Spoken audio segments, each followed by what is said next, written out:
Вопрос у нас поступил в WhatsApp. Частично мы, наверное, уже ответили на него. Пишет нам телезритель: «Хочу взять помещение в аренду. Куда мне обращаться?» Не указано, конечно, какое помещение. Ну да, тут очень широкий ответ может быть, и спектр вообще широкий. Да, у нас помещение имеет собственность, да, поэтому обращаться нужно к собственнику. Это сразу могу сказать общим, да.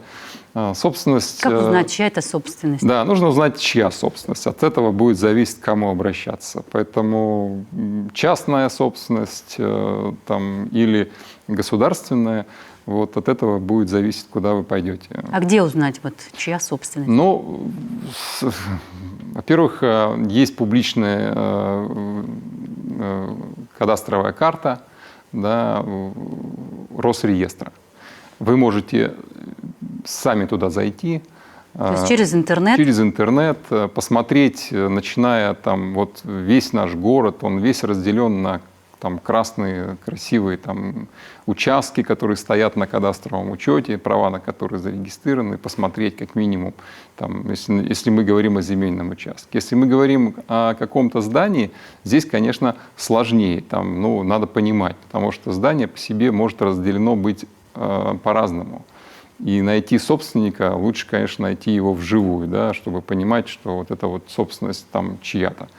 Вот. Но если мы говорим конкретно здание, вот так же, как я говорю про земельные участки на публичной кадастровой карте, вы также можете найти там и здание свое. Ну, если оно стоит на кадастровом учете и зарегистрированы права, вы тоже можете найти, что оно зарегистрировано, и, по крайней мере, найти там кадастровый номер.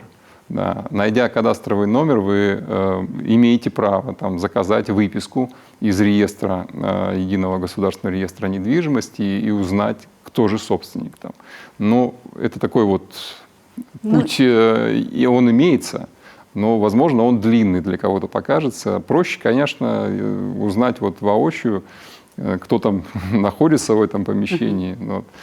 Это первое. Не знаю, если вы знаете, что это муниципальное, понятно, надо обратиться в муниципалитет. Если дальше обращаться к собственнику. Да, конечно, конечно. Узная, кто собственник, вы идете, обращаетесь к собственнику. Да. Еще раз повторюсь, зная, что оно муниципальное или государственное, республиканское, там, да, вы обращаетесь, соответственно, или в комитет к нам, или в муниципальное образование. Вот. Ну и вот дальше уже процедура, да, в зависимости от того, что вы хотите. Вот, в аренду взять, там, выкупить его, то есть пожелания разные могут быть, поэтому все зависит от вашего желания, от того, свободный этот земельный варианты будут разные тоже. Да, да? Свободный этот земельный участок, свободное это помещение или не свободно, ну, поэтому вот от этого будет много что зависеть. Ну, процедуру, понятно, еще говорю, что процедуры разные. Просто в аренду это одна процедура. Там, предположим, выкуп вы захотите, это другая процедура. И, конечно же, самое простое – это взять в аренду.